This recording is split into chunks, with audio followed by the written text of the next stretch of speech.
They will bring that back over here to be like, see, I told you. See, Asmongold said this article sucks. Well, Asmongold doesn't know how to fucking read. Why do you care about what his perspective is? Because a blind squirrel gets a nut every once in a while. Why did Hasan take a swipe like this at Hila now, this weekend? Why is this happening now? In order to understand why, in my opinion, we need to go over the many recent humiliations of Hasan Piker. This past week's events were not easy on Mr. Piker.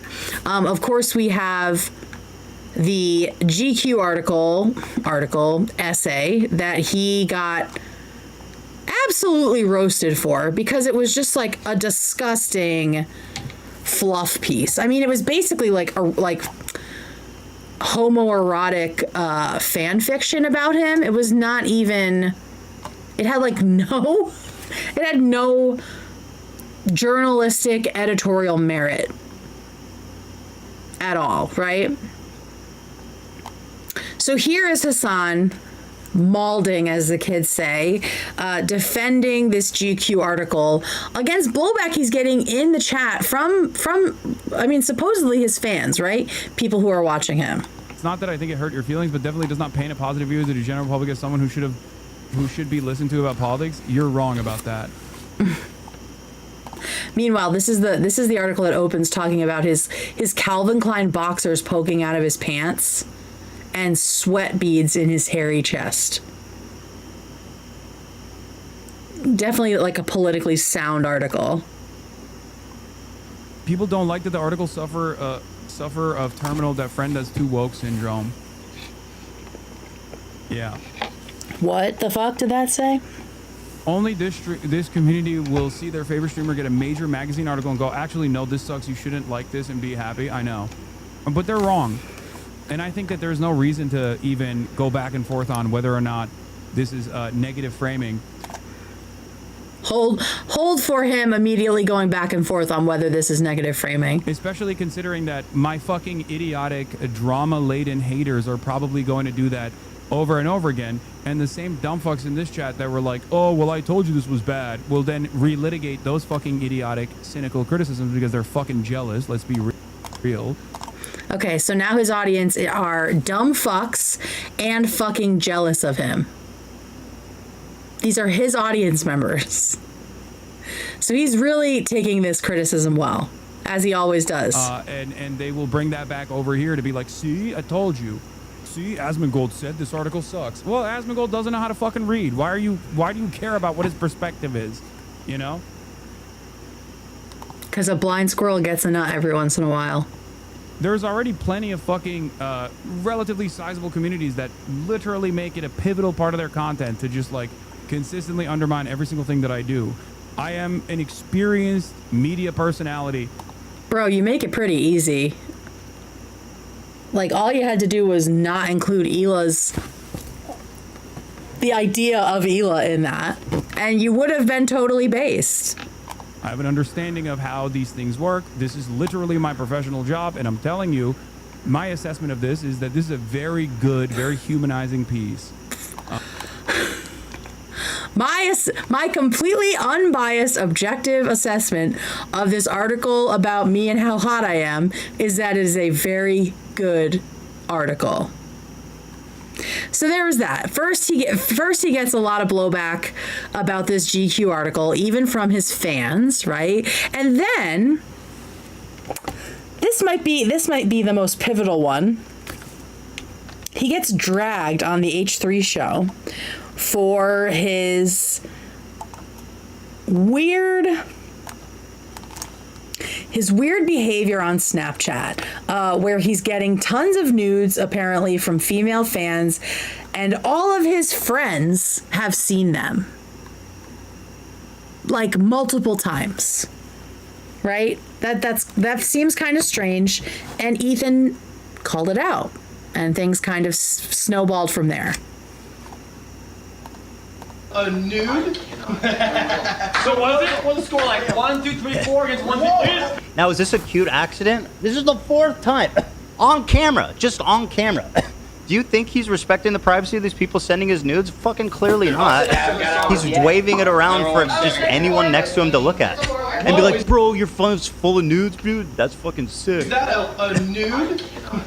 Nothing good happens on Snapchat, right? We all thought that when it was James Charles, right? But for some reason now,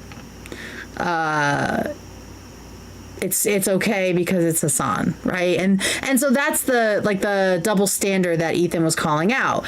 But because of this clip, and Ethan talking at length about his Snapchat behavior and sort of sharing things with friends, unfortunately then this clip came out, unfortunately for him, in which he's basically telling his friends an ethical way that he can look at the nudes on their phones.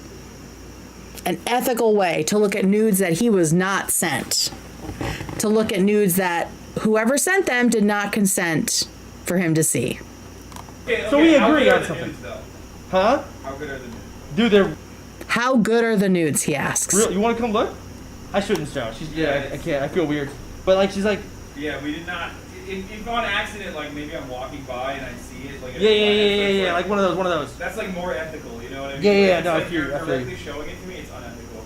But she's like, I let you fill my hole. What are you wearing? I'm like, sweats. Okay, So we how agree good are on the something. So he says, if I walk by on accident, then it's nobody's fault.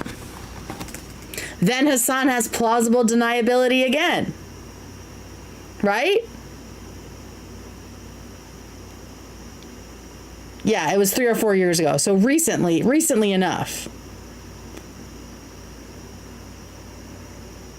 The bottom scroll is not a joke. I have no idea what Destiny does or says. Just FYI, I don't pay attention to him.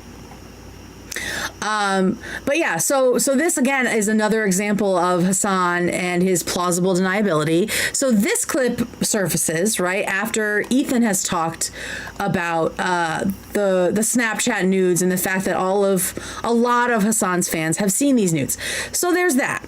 So now we have the GQ article kind of to some degree bombing online, right? I'm sure a lot of people loved it, but he did get a lot of criticism for it, even from his own fans, and clearly was upset by that, since he did spend some time defending himself and the article. Then he gets dragged by Ethan Klein for the handling of Snapchat nudes.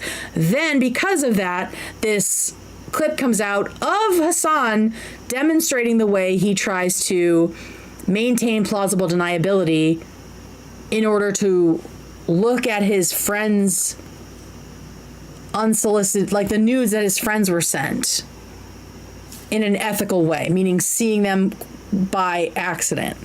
And then his most extreme followers got really pissed about the fact that he had someone named Matt Duss on, who I'm not familiar with. I've never heard this name before, but of course, in the extremist Hasan community, everybody is the devil incarnate.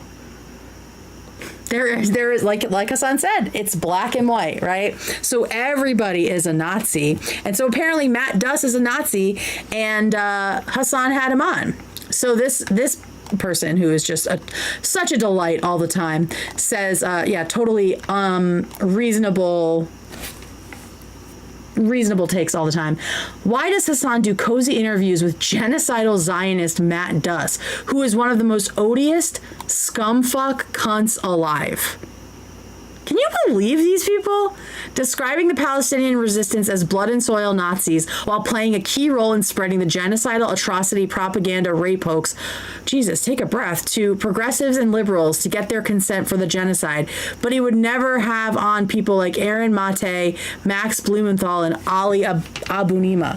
Hasan the Hun, or Hasan, why are you promoting the most odious scum C word scum alive instead of people who actually do good work?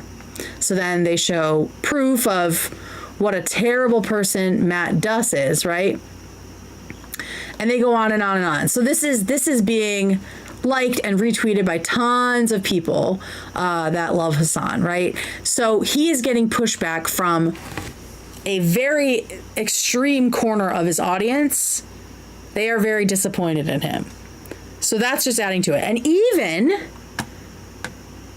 his video about the interview is getting awesome. panned. So here is the video he made addressing the criticism. Because again, he's always got to defend himself, right? And maintain whatever image he's trying to maintain. So he puts up this clip from his stream in which he talks about, oh, so I got canceled. He talks about getting canceled for having Matt Duss on. Check out that like to dislike ratio. Now, we know that that's not always the most accurate indicator, but I think by any metric, this is getting panned. This is what getting panned looks like. And if you doubt the accuracy of this metric, you can just look at the comments. The top comments are highly critical. You're not getting canceled. You're receiving good faith criticism from your community. Sir, why didn't you know about Duss's past views? Isn't that one of the points you made to the Nelk boys? So he's just getting slammed. Glad Hasan's getting the pushback he deserves on this. Trying to defend this is stupid, man. You agreed with Bad Empanada and Noah on not letting this slide with people suddenly shifting their position because Israel's crimes are undeniable. When Ethan Klein says it's a genocide, you very understandably don't believe him when he says that. But when this guy, a politician, someone who has way more power than Ethan Klein, says it's a genocide, he's perfectly fine. I will never get over the fact that these people are upset that people are saying it's a genocide. Like, what are we doing? What kind of progress are you really looking for? Brother, you're the one that said shouldn't be allowed to be a local dog catcher. You never said let's give him a soft interview for 2 hours because I didn't do my homework. Right? I won't ever apologize, followed by I didn't know those things about what he said. I wish I did because I would have pushed back on them is crazy. Not doing a proper background check and subsequently not bringing up issues that you should have known about before this interview is the reason why you're being criticized. You're better than this. Just take the L and move on. Is he though? Is he better than this? Like, maybe y'all are expecting too much from him. He doesn't have a traditional journalistic background or any journalistic background, right? He was in poli-sci in college. He's very critical of other people not doing their research, but it doesn't seem like he does his. And so he's getting dinged for that real bad. And this is supposedly his audience saying this, right? Someone says, as a longtime fan and regular chatter, I'll simply say that this is a real low point and that this video serves no meaningful purpose to the conversation. So yeah, he's getting hit hard on that interview, and now we have Bad Empanada coming in hot. You know, the always voice of reason, but someone who is, I would say, a very extreme member of Hasan's community, right? Who is also slamming him for this interview. And I think to some degree questioning Hasan's extremist chops, right? Like he's kind of posturing as I'm more hardcore than you, Hasan, you're a pussy, you're a poser, blah blah blah. So here's what he has to say. He also apparently deleted like a lot of tweets.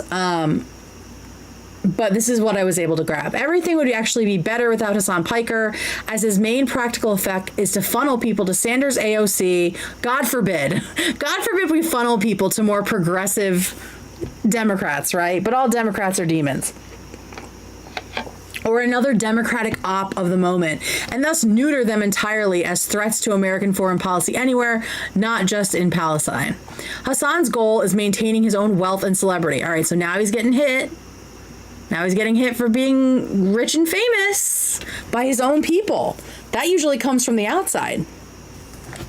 And this means selling Democratic Party entryism as the solution to people who might otherwise do something useful. Him, you, and others like you are immeasurably harmful, more harmful than most Zionists. So this is all because he interviewed this Matt Duss guy, I believe, but there might be more. The best thing Hasan could do for the Palestinian cause is disappear entirely, because his purpose is to funnel people to the Democratic Party and thus continue everything unabated. This goes for lesser morons like you too. I mean, it's insane that he is saying this. And that's how you know, like, in my opinion, this person also can't be trusted, because Hasan clearly hates the Democratic Party, right? But he has a knack for saying things that will get under the skin of Hasan, right? This is to get under the skin of Hasan, in my opinion, by saying he's like the Democratic Party's lapdog, right? And also potentially to poison the well against Hasan when it comes to his fans.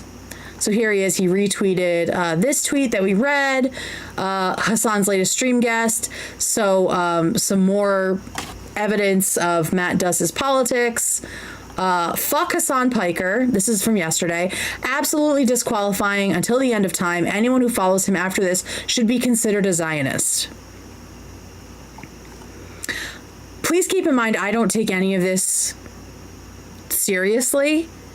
Badam Banata has lashed out against Hasan in the past, and then he ends up on his stream a few days later. Like, it's all very performative. It's like some weird drama he's playing out, but I think it is interesting, and it's also interesting that people listen to him. So, left, Hasan Piker having a nice chat with Matt Duss. Right, Matt Duss advocating for the genocide of Palestinian people.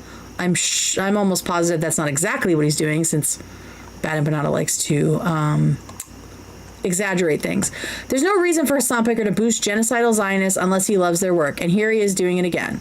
The Genocidal Zionist podcast, he boosted his giddy with joy at the exposure he gave them. He needs to immediately apologize and denounce Matt Duss. Now, from what I can understand of Hasan's defense of this, is that Matt Duss is Israeli, or is like on the inside somehow, but could be a good ally for the cause because of his politics, which is literally Ethan and Hila Klein. Like, they are Israeli, they are anti-Netanyahu.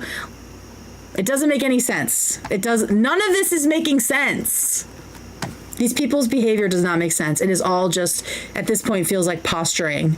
Nothing except unequivocal public denouncement of Matt Duss is acceptable. He did this with Ethan Klein, and he's doing it again. It's on purpose, right? Just like creating this conspiracy theory about Hasan.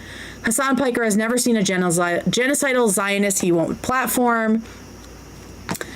Hasan, if your principle is you will have anyone on to talk and boost their platform as long as they're generally good, even if they're literal genocidal atrocity propaganda, oh my God, so much. I'm not reading all this shit. So they're generally good. These people, the black and white is like a mental illness. And Badam Banata says it's time to dump Hasan Piker. Hasan fans mass reported me. Hasan Piker pretends that anti-Semitism is a serious problem and that Jews are an oppressed group. So that's like just blatant anti-Semitism, right? Like, oh, Jews are hallucinating. And now his 14 IQ audience who can't think for themselves all parrot the same genocide-enabling lies. Hasan will be a regular CNN panelist in a few years, just really trying to get under his skin. And then Ethan Klein should invite me on to talk about our shared hatred of Hasan Piker. So he's getting a lot of fire from, like I said, like the most extreme corner of his community. And I think that Hasan fancies himself that extreme, at least in his mind and his heart, right? And so I think that this is another reason that this happened today or yesterday, why he struck out like this, because it's almost like he's having to prove that he is just as extreme as these other people, to try to claw back, maybe not them specifically, but other more extremist audience members who are listening to people like the squirrel person and the empanada person. And then one of his favorites, Another person I do not listen to, do not care about, do not agree with on like mostly anything. But I just think it's interesting because clearly I think he got under Hasan's skin. Asmongold compared Hasan to Trump. Further than Destiny, Sex Pestiny, who has spent every waking moment in the last like 7 years at Does this. Hasan ever recognize that he uses the same, like, all the memes, like, you know, Trump, like, coming up with, like, you know, Little Marco, Crooked Hillary, Sleepy Joe, Gavin Newsome, like this. Yeah, it's like the cult language that I talked about. Does he ever recognize that he's doing this? He does. I don't know if he does or not. Further than Destiny, Sex Pestiny, who has spent every waking moment in the last like Sex 7 years at Pestiny. this point, actively coming after marginal left figures, people like myself, Right. with endless. Destiny did come after you when he. So yeah, so just comparing him to Trump, and then, you know, also just you can see Hasan there making himself like the perpetual victim, right? It's such Trump behavior. It's such like cult leader behavior, right? There's always a point in a cult when it gets really successful, and the cult leader starts like going off the rails with the, you know, like because they're just like drunk on power. They always start making it seem like there's someone trying to attack them from outside, right? And so you can hear that sometimes in Hasan stuff too. There's like a paranoia to it. Okay, so that is most of the humiliations that Hasan has suffered just in this week alone. That's a lot, right? I mean, think about the GQ article. Feels like it happened a month ago at this point. But the last one, the biggest one to me, and maybe it's like the least consequential, but apparently Hasan was uninvited, or maybe never invited, to participate in the streamer games because he's not brand friendly. And this is an event run by his friend. And he still was not able to use his connects to be invited. So here's what he had to say about it. Why aren't you doing the streamer games? AT&T is part of the sponsors, and AT&T doesn't fuck with me. It is what it is. Oof. That's got to be tough. Why aren't you doing the streamer games? AT&T is part of the sponsors, and AT&T doesn't fuck with me. It is what it is. Do you guys want to know why AT&T doesn't fuck with him? Because I know that. I know why AT&T doesn't fuck with him. So apparently, this past December, AT&T, JP Morgan, and also Dunkin' Donuts, which I don't know if it's mentioned this. Oh, yeah, it is in here. They pulled their advertisement. Shut up, Forbes. They pulled their advertisement on Forbes due to the growing claims about anti-Semitism on the platform. And so Hasan specifically was targeted as part of this. One of its most popular streamers, Hasan Piker, was accused of anti-Semitism over streams from Piker regarding Israel's invasion of Gaza. So this is essentially how it happened. I don't remember the exact anti-Semitism moment. It was from December of last year, but this was the one that caused even like a representative from New York to write a letter. Well, actually, maybe this letter has it. Oh, okay. Mr. Piker has demonized Orthodox Jews as inbred. Okay, this is like is this fallout from the content nuke? And has demonized a Jewish man as a bloodthirsty pig dog. The association of Jews with pigs and bloodthirst is textbook anti-Semitism. It doesn't matter if rape happened on October 7th. It doesn't change the dynamic for me. Palestinian resistance isn't perfect. This is just everything that's come out. I do think this is a content nuke fallout, or maybe it was something before that, but I mean, Ethan was already hammering this stuff. He has no issue with Hezbollah. We know that Hezbollah's flag is like the coolest flag according to him, right? Piker has even gone as far as to incite violence, telling his followers to kill and murder people in the streets and let the streets soak in their red capitalist blood. And I think since this article, we also have him threatening violence against Rick Scott and Tom Cotton, right? So yeah, this is huge. Like, this was a massive explosion of criticism against Hasan, and he is still feeling the effects of it because now he can't go and do the little streamer games for Red Bull along with Ludwig, who is his friend that is running this event. So I mean, it turns out you can try to traffic in plausible deniability all you want, but the major brands don't fuck with that. They're not even gonna get close to you if you're doing that shit. And like, I mean, be as radical as you want, right? But yeah, it's eventually gonna impact your bag and your ability to participate in things. And I guess we're at the find out portion of that, right? Like, since last year, there's been a lot of finding out for Hasan. And this week, apparently, I mean, this week was, in my opinion, seems to have been exceptionally tough, but maybe this is just a normal week for Hasan. I mean, I don't pay super close attention to him, but when I looked back over this week, thinking about my hypothesis of, does he lash out and say more extreme things when his ego has been bruised? There's a lot of shit. There's a lot of shit that could have bruised his ego. So yeah, my general hypothesis going into this, after thinking about it today, was, is he ramping up his extremism, and has he done this in the past when his ego gets slammed, when he feels his audience pulling away for something he's done or being critical of him? Does he feel the need to posture a little more, say things that are a little more radical, a little more out there, to sort of pull those people back in?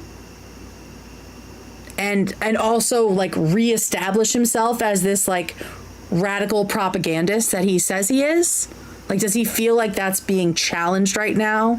And so he had to say something crazy? And of course, it's not lost on me that he decided to say it about a woman. And my secondary hypothesis is there a pattern of this behavior? Like, has he ramped up the tone and temperature of his attacks against Ethan and others after he's had a rough week or day in the media? Like, is that when he tends to lash out, when he's sort of soothing his ego and licking his wounds? Since all of this just came out this morning, I haven't had time to research historical data, but it is definitely something that I'm keeping in mind for sure.